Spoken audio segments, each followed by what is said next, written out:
Fala pessoal, tudo bem com vocês? Sejam bem-vindos mais uma vez ao nosso curso de prática constitucional. Estamos vendo aqui o remédio constitucional chamado mandado de segurança. E agora vamos falar um pouco sobre o mandado de segurança coletivo. Se você está começando por essa aula, sugiro fortemente que você dê uma olhadinha antes na nossa aula sobre mandado de segurança individual, porque tem muitas coisas que são semelhantes ou idênticas ainda ao mandado de segurança individual. Aquelas regras vão valer aqui, com algumas diferenças, e é basicamente sobre essas diferenças que nós vamos nos focar nesse momento, beleza? Então vamos lá. Fundamentação do mandado de segurança coletivo, aquela fundamentação que você geralmente usa para começar a colocar lá na qualificação, antes de colocar o nome da ação no começo da ação, né? Então você vai falar que o mandado de segurança coletivo ele é uma garantia constitucional e que está previsto no artigo 5º, inciso 70 da Constituição. Ele vem regulamentado pela Lei 12.016 de 2009, que é a Lei do Mandado de Segurança, mas vai estar previsto mais especificamente lá no artigo 21, beleza?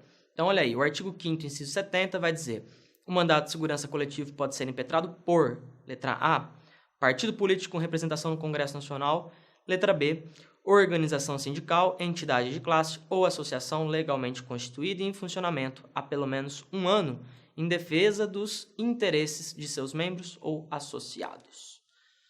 Antes da gente ver as diferenças, é bom lembrar as semelhanças. E aí, mais uma vez, eu remeto vocês a nosso curso sobre mandado de segurança individual. Confere lá, tá? Então, nós vamos ver que, basicamente, nós temos os mesmos requisitos, a mesma legitimação passiva, a mesma competência, o procedimento é o mesmo, as hipóteses de medida cautelar e os fundamentos da medida cautelar são o mesmo, e os pedidos vão ser basicamente os mesmos também, inclusive os recursos em caso de indeferimento ou suspensão de liminar, que vai ser o agravo, ou indeferimento da petição inicial ou denegação da segurança no final do processo, para o qual vai caber apelação, beleza? Vamos ver então as diferenças, que vai ser basicamente legitimidade e também, o objetivo, né? O objeto e o objetivo, enfim, de certa forma isso se confunde aí, né? Os objetos tutelados, que nesse caso do mandado de segurança vai ser o coletivo, e nesse caso aqui a legitimidade também vão ser de associações ou de partidos políticos. São as duas grandes diferenças, então, legitimidade e objeto, e portanto também o objetivo buscado com o mandado de segurança. Vamos começar falando da legitimidade, como você está vendo aí no quadro.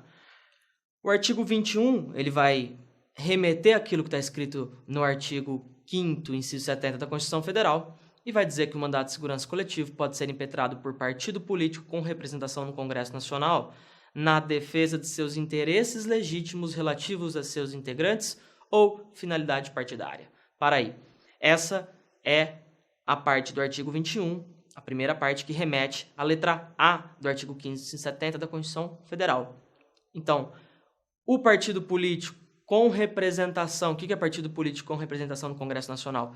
Basta que ele tenha uma pessoa eleita, tá?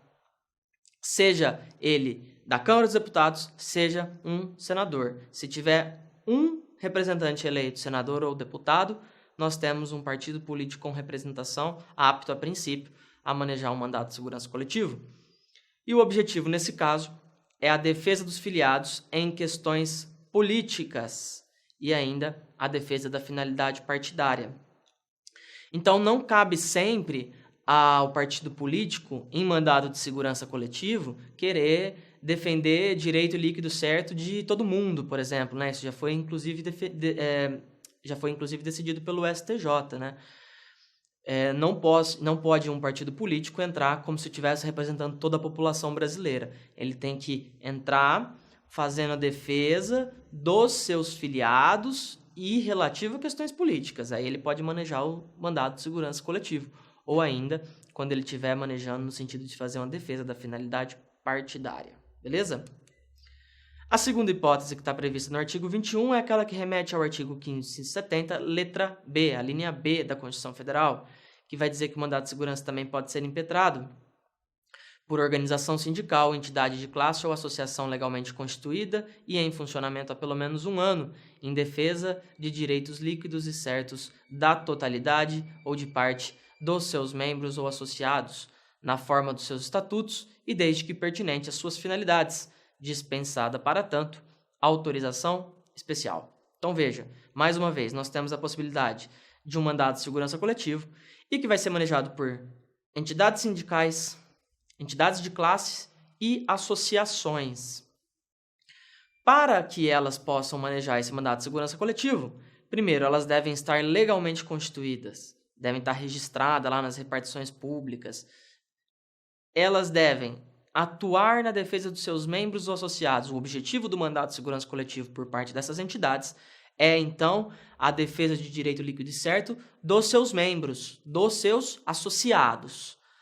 Para isso, é dispensado qualquer tipo de autorização especial, desde que esteja previsto no estatuto lá dessas entidades, tá? Então, não é preciso que os membros dessas associações ou de organizações sindicais deem a sua autorização para que eles possam entrar na defesa dos seus direitos com o mandado de segurança coletivo, tá? Desde que isso esteja previsto lá no estatuto, eles podem fazer isso, são legitimados ativo para tanto, tá? E por fim, é necessário que tenha pertinência temática.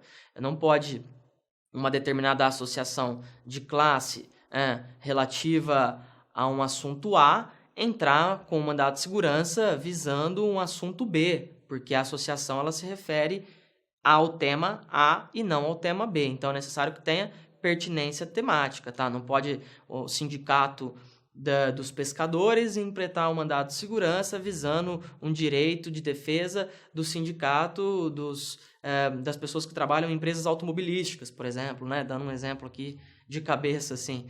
Enfim, é necessário que tenha pertinência temática quanto ao direito que está sendo defendido por aquela organização e quem é que ela representa, beleza? Atenção aqui, pessoal. O artigo 21... assim como o artigo 5º, inciso 70 da Constituição, fala que deve estar em funcionamento há pelo menos um ano.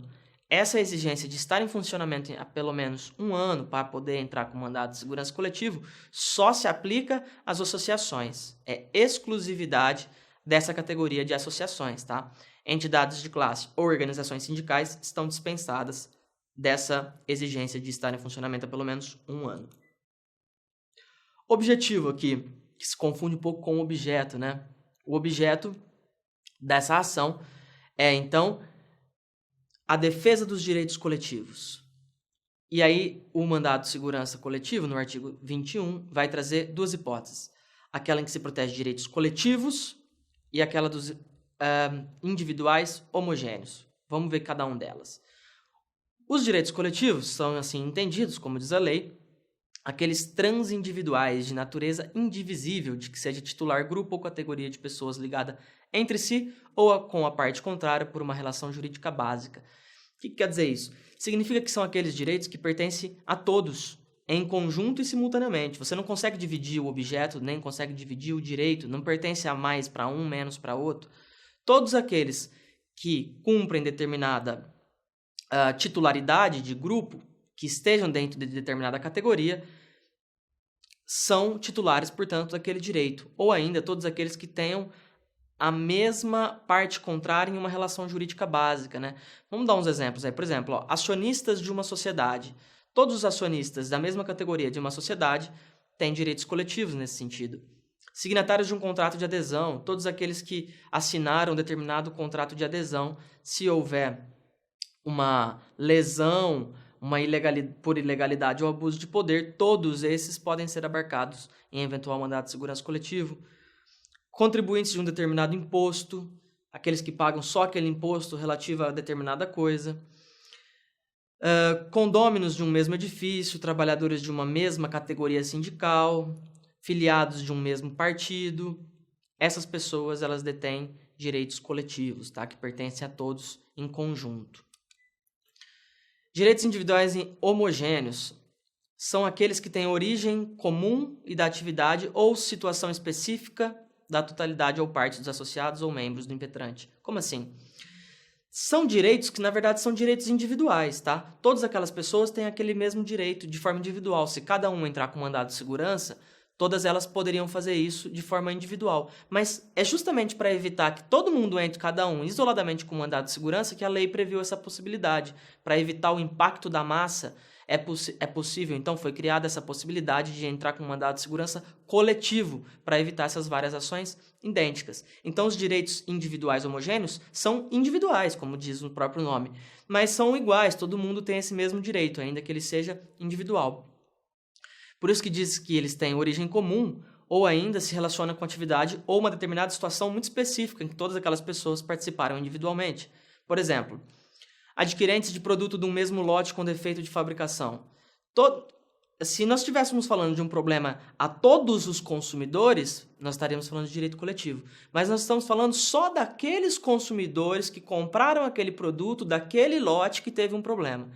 Nesse caso, todo mundo teria o direito de individualmente reclamar na loja. Para que evite todo mundo fazer a mesma coisa, é possível fazer isso de forma coletiva.